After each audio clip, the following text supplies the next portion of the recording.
My Patreon supporters got to see previews and work-in-progress shots as I worked on the figure, as well as high-resolution images of it when it was done. If you want to join them, all you gotta do is donate even the smallest amount. Link is in the description below.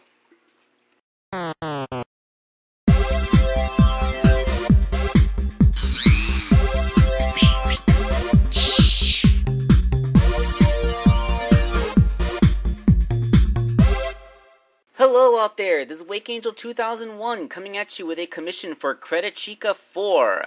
It is Shantae. Specifically, Shantae as she appeared in Shantae and the Pirate's Curse, the third game in the franchise.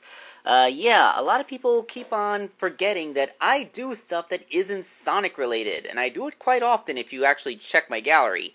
But yeah, today we're doing something I've never done before, Shantae. Although I was planning on getting around to it eventually, but, you know, this guy actually thought to commission it.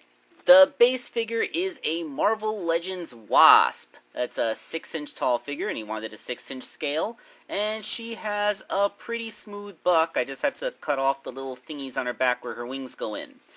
Plus, the figure is rather easy to dismantle down to almost all of its base components, with the exception of her hips. I mean, the hips feel like regular ball joints, but for some reason I couldn't get them to come out.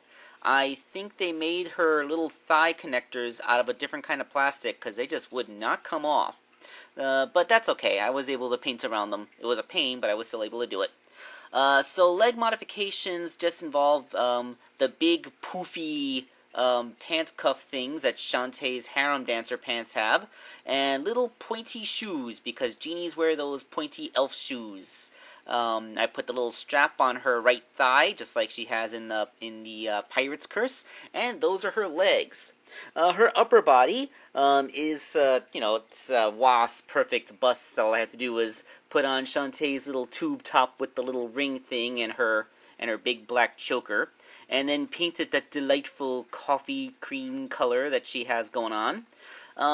Little bit of sculpting on her lower body. She has those little hemispheres on her hips, as you know. And this is where the painting got a little bit complicated because I had to paint around a joint that was still attached.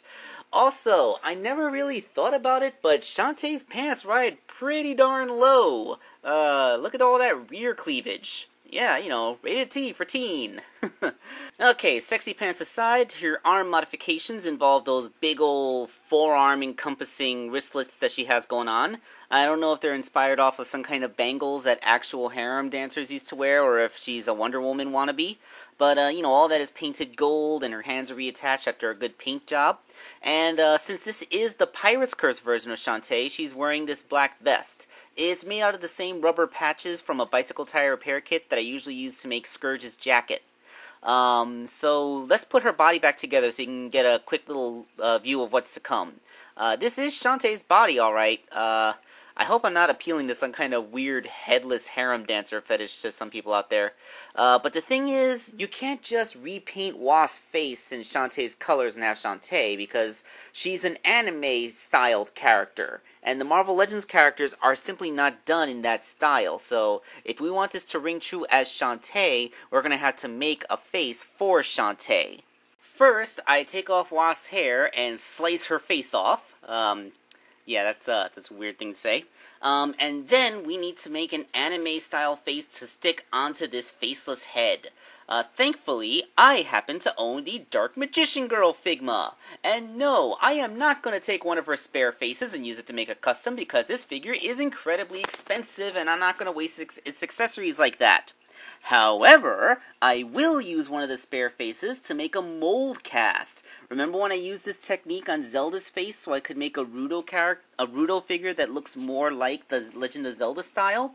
Well, that technique is back again. I just used a little bit of Super Sculpey to make the mold, and you gotta make sure you put talcum powder in the mold so that the epoxy won't stick to it when you shove the epoxy in there. The result is that you make a face that would fit on the head of a Marvel Legends figure that looks like an anime character's face. So, of course, it's kind of weirdly, creepily undersized, and there's no forehead because, you know, it's just a face, not the entire head. So it looks kind of weird and creepy until you fill in everything else with more head sculpt. Filling in that head sculpt, though, starts to make it look good. Covering in the scars with her sideburns, making her big old earrings and her giant elf ears, the bandana. I made her bangs, but then I took them off because I would need to paint her face, and I don't want to have to paint underneath the bangs. Now that the face is painted, you're starting to see where I'm going with it, right? Yeah, the Dark Magician Girl's eyes were actually the perfect shape, so thankfully all I had to do was, paint them in, because, it's a cast. And, yeah, that looks like Shantae. We now have a Shantae figurehead. Once I reattach the bangs, of course, because without the bangs, you just kind of see, well, how is it that her bangs are coming out that big over the bandana? Do people that draw anime know how hair works? I am convinced that people that draw anime have no idea how hair actually works. So we can plonk this head onto the body, and we actually do have a Shantae. I mean, sure, the head's a little bit small because it's proportioned like a regular human being's head instead of the giant head cartoon size that Shantae actually is. But, there's only so much we can do. We're making a custom figure, not a scratch build figure. So all that leaves is her big old ponytail. And this actually took me a few days to figure it out, and I went through a lot of iterations of things that didn't quite work. But here was my solution.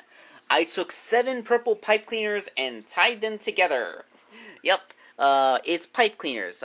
This way her hair isn't too heavy, because it's like the length of the entire figure, so if I sculpted it, of course it will make the figure top heavy.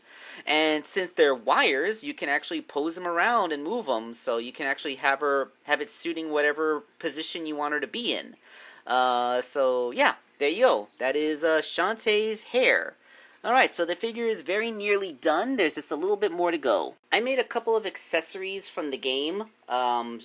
Risky's sword, which is actually just an Imaginext pirate sword that I modified to have a hilt design a little bit closer to what it is in the video game.